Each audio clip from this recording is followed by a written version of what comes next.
Opa, galera, como vocês vão perceber no vídeo, eu não sei editar muito bem. Então praticamente o vídeo não ficou tão bem editado, mas eu até que eu gostei bastante do resumo que eu fiz aqui dessa obra. O resumo foi feito dos 5 primeiros capítulos da obra, né? Então vocês vão ter que assistir o resto para descobrir como vai continuar a história. Como vocês podem perceber, a minha voz não é tão boa para fazer esse tipo de conteúdo assim não, mas eu mudei o meu melhor, né? Então agora fiquem com o vídeo. Logo no começo do capítulo já nos mostra que o nosso protagonista Rave é bastante OP, que já nos mostra que ele tá caçando vários monstros sozinho pelo jeito. Ou pode ter acontecido uma coisa com a equipe que ele foi mandar, né? Também então, acabando mostrando a fala de um Goblin que fica surpreso que um humano conseguiu matar tantos demônios sozinho. Pelo jeito até os demônios já deram um apelido para ele, o Corvo Imortal Revivalt. Que nos mostra também que até os demônios estão com medo desse cara e que estão no processo de acabar com a vida desse Goblin de uma vez por todas logo. Então depois disso nos mostra que nosso protagonista já tá mais aliviado porque só falta mais 15 dias para ele finalmente conseguir sua liberdade que foi tão prometida para ele. Então ele acaba falando que dificilmente ele vai dar o fora daí. Então poucos tempo depois ele volta para o seu acampamento, que mostra os pensamentos do nosso protagonista vendo como foi os últimos 10 anos para ele nessa força de operação aos demônios, que foi bastante infernal, que ele mal conseguiu se manter vivo. Então aqui ele dá um pouco de um resumo como essa operação de demônios é que está acontecendo nesse mundo. Eu não vou resumir, eu vou deixar para vocês ler o capítulo para vocês saberem como é. Então o Sigurante acaba vendo nosso protagonista voltar sozinho, então eles pensam que o Rave, nosso protagonista, matou todos os ajudantes dele dessa vez de novo. Dessa vez, né? Eu não tenho certeza se ele matou ou não, né? Então os Sigurante acabam pensando assim, mesmo sendo da realeza, ele é bastante durão para alguém que já foi da nobreza um dia. Um personagem acaba aparecendo para tentar botar moral no nosso protagonista. Então o seu barriga acaba perguntando para o Rave se ele está ignorando ele de novo. Então o Rave pergunta para o seu barriga se ele quer morrer, se continuar desse jeito. Se o seu barriga conseguir responder, o seu Rave foi lá e deu um soco nele. Um soco só nele, deu em todo um dos membros da equipe do seu barriga, né? Sem exceção, nosso protagonista limpou a cara de tudo no chão. Então o seu barriga acaba xingando nosso protagonista Rave. Então o Rave aqui já bota a moral para o seu barriga, perguntando se ele quer morrer antes de ser comido pelos demônios. Então o Rave vai embora. Mas antes disso, seu barriga xinga o Rave de novo. Parece que seu barriga quer morrer mesmo pelo jeito. Um antigo membro da realeza que caiu em desgraça. Ele dizia que ele não ia sobreviver nem um ano. Mas Revivalt conseguiu sobreviver por 10 anos, se tornando um monstro que ninguém esperava que ele ia se tornar. Se mesmo a casa do Rave não sendo uma das mais prestigiosas do reino, era esse mesmo era uma casa de nobres. Mas tudo isso caiu por terra depois da casa Rave ser destruída. Opa galera, a partir daqui vai ter um flashback da casa Vault. Isso tudo aconteceu mais ou menos uns 10 anos atrás com a casa Vault. Foi nesses 10 anos atrás que sua casa foi destruída. Os idiotas do Império contaram uma mentira sobre a casa Vault ter se rebelado contra o Império. A consequência disso foi a destruição da casa Vault e não tiveram nem chance de se explicar para o Imperador. Então o Rave tenta explicar que sua casa não foi que fez isso, que foram as outras casas do Império que se rebelaram contra o Imperador, não eles. Mas o cara pelo jeito tá nem se importando com isso, então ele fala que a mãe e o pai do protagonista já foram purificados com isso tudo. Só falta ele ser purificado.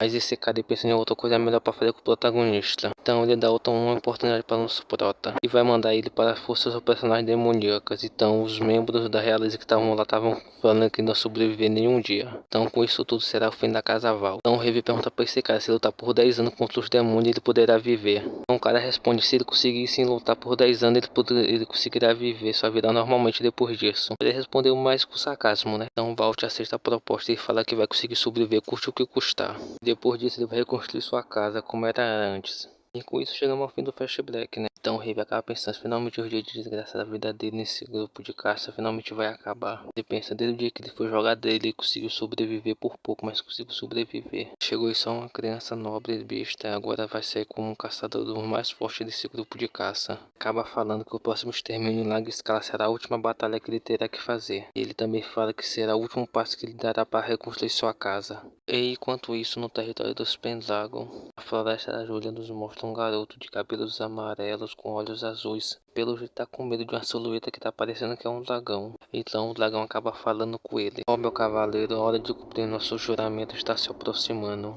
Aqui revela a parte do cavaleiro Pendragon.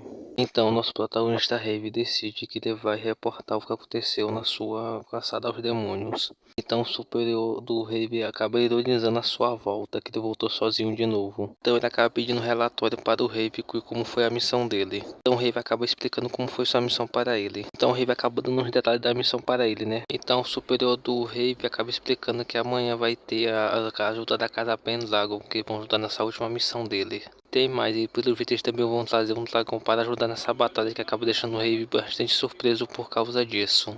Ele não consegue acreditar que vão levar uma criatura dessa para no meio da batalha, que ele não consegue confiar nessa informação. Mas o superior dele acaba botando no lugar dele, que não tem direito de suspeitar de nada. E com isso ele manda ele se apresentar para o Cavaleiro Pendragon da Casa dos Pendragon. Então depois disso o rei decide que ele vai lá se apresentar para o Cavaleiro Pendragon.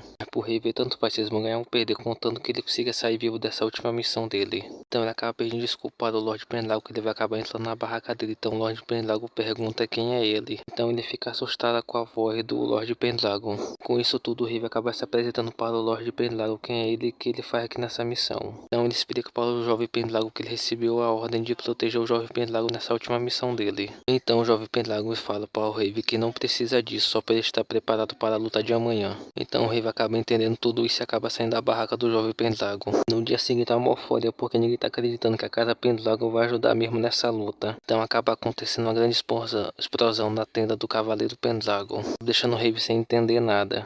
E com isso da fumaça acaba aparecendo uma silhueta meio grandona e estranha, que acaba deixando o rei bastante surpreso por causa disso. Essa é a primeira vez do rei vendo um dragão pessoalmente, que acaba deixando bastante surpreso por causa disso. Ainda por isso que ainda é um dragão branco, né, coisa rara de se ver hoje em dia.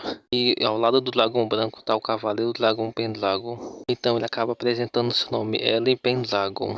Sem mais delongas, ele acaba chamando a tropa dele para enfrentar esses demônios que estavam precisando. Então acabou começando a subjugação dos demônios. Então o nosso personagem acaba falando que não está tão acostumado em defender pessoas, né? Então ele manda o Lorde Pendragon ficar perto dele. Então o personagem acaba pensando que quando o dragão branco lida com os demônios no céu, ele pode matar os cachorrinhos embaixo. Uma cena muito bacana, o nosso rei acaba derrotando dois cães infernais. Foi mal, galera, mas cães infernais eu acabei de inventar bem aqui.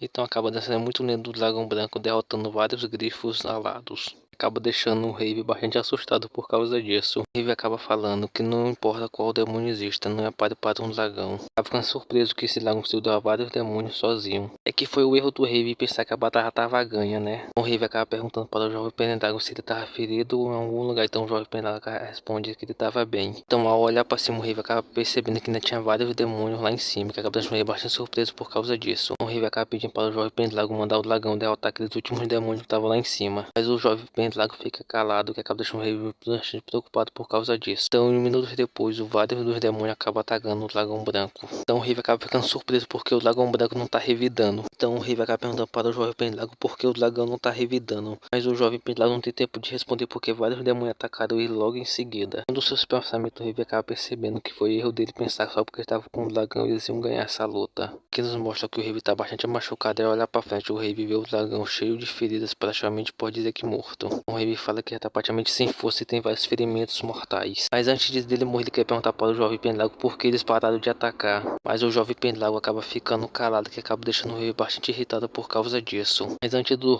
jovem Pendragon responder, o rei acaba levando a lapada pelas costas e acaba deixando ele bastante surpreso por causa disso. Uma pessoa que atacou ele falasse mesmo ele ter levado um ataque no coração, ele acabou ainda ficando vivo. E ao olhar para trás, ele percebe que é seu comandante Baltazar. Meus amigos, deixa Baltazar ou Baltar, um dos dois vai ficar aí, viu? Então Baltar acaba falando que finalmente vai terminar e para ele não ficar surpreso por causa disso. Isso tudo foi planejado para a morte dos dois, do jovem Pendragon e do Rave. Então Baltar acaba degolando o jovem Pendragon na frente do Rave, que acaba deixando bastante surpreso por causa disso. Baltar acaba falando que a morte desse cara já tinha sido determinada há vários tempos. Ele acabou tentando humilhar mais um pouco o Rave, dizendo que estava tão perto da sua chance de conseguir escapar, mas tudo tinha acabado. Então ele acaba descendo um machadozinho no nosso protagonista Rave. E com isso tudo, o dragão que estava fingindo que estava morto acaba acordando e vai começar uma macumba aqui que eu não sei o que esse dragão vai fazer, mas vai ser uma macumba das grandes. Então o dragão começa a fazer um feitiço dizendo que todas as condições já foram cumpridas. Então o dragão levanta o voo e começa uma pilha de sangue subir. Fala que sangue de 1000 humanos e 1000 demônios já foram conseguidos. O sangue dele também, né? Então o dragão branco começa a brilhar, a cabeça do jovem Pendragon e do rei acaba desaparecendo. Então o jovem dragão acaba falando que tá tudo nas mãos de você, cavaleiro dragão. Então ao acordar, o rei, eu acho que o rei acaba percebendo que tem coisa de errada. Então o rei acaba percebendo que sua irmã tem uma coisa familiar com elas ou coisa estranha. Então a empregada que estava com ele acaba ficando surpresa porque ele acordou, chamando de jovem mestre. Então ela sai correndo para chamar alguém para falar para todos que o jovem mestre acabou acordando. Então o rei acaba ficando surpreso no quarto que ele tá, porque ele não se lembra que tinha um quarto desse. Então o mordomo do jovem mestre acaba entrando dizendo que ele finalmente acordou. Então o rei acaba ficando surpreso que estão chamando ele de jovem mestre. Então ele pergunta de quem é ele. Então o mordomo acaba falando que está no castelo Pendragon e que ele é Eren Pendragon. Acaba deixando o rei bastante surpreso por causa disso, que ele acaba ficando sem acreditar. Galera, como vocês perceberam, teve uma modificação no nome de Eren Pendragon para Eren Pendragon. Então ele virou um novo Tatakai aqui. Opa, galera, eu sei que minha voz não é boa pra esse tipo de conteúdo aqui, mas eu vou tentar o meu melhor, viu? Se esse vídeo aqui for bom, talvez eu traga outra parte dele, né? Talvez, nunca se sabe. Então, tchau.